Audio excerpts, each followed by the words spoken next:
problem is the kids have to come to them until now. This week's City Hero is literally taking it to the streets. It's not something kids hanging around a park in the Tri-Cities expect to see at 9 at night, a 27-foot mobile outreach center. But they're drawn to it, and the man behind it, youth advocate Jerome, isn't surprised. That was friendships. We get to know kids' first names. We don't do anything, but we don't tell them how to live, we meet them where they're at, and if there's anything that we can do to help them get to a better place, a safer place, then we will.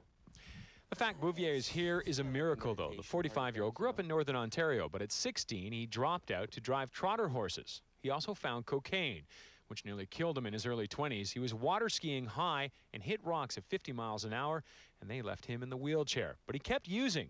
In fact, not even being shot by a robber who wanted his and his friend's coke could stop him. The guy came in and he put a gun in our faces and said, you know, I want your stuff, man. And he took our drugs and our money and bolted. We didn't go after him. We just went and got more drugs. We could tell a story tomorrow, you see. A few years later, Bouvier, still a cokehead, tried to help a heroin-addicted buddy kick the habit. One night, he got a frantic call from Dan, and when he got there, Dan was high in the kitchen and babbling about his 14-year-old daughter. Bouvier searched the bedroom. He found Dan's girl, dead with a needle in her arm. He finally said enough, though, 6 months later. That's how long it took when he tried to buy drugs from an 11-year-old dealer. When I remember looking at him and looking right into his eyes, and my friend's daughter, her face popped up, all the stuff that happened, it just kind of ran through my head. And my buddy, I looked, let's go, man. We drove away. Sounds like we got lots to talk about later on, you boys.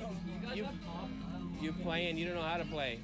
Bouvier himself has been clean for 17 years now, and he's been helping kids ever since. While Bouvier is proud of his program and would like to see more like it, he fears that might not happen because of what he feels is the archaic grant system here. When you're trying to fund something and it doesn't fit into their boxes, then change the boxes. It's kind of like me. I don't fit. I never felt I fit. So what do you think of what he's doing with the bus here? I think it's a good idea. It will keep it safer, too. Yeah, how's that? Because, like, if people just want to get off the streets. The idea of going around and meet you guys where you're hanging out. Yeah, it's cool. I'm buying one of those buses. You're buying one. All right, spread the word, dude. We'll talk to you soon. Be safe, my young brothers and sisters. Be safe.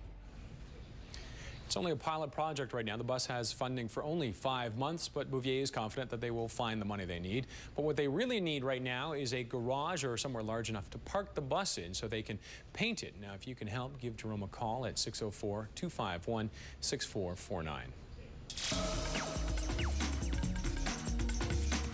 Darren's on.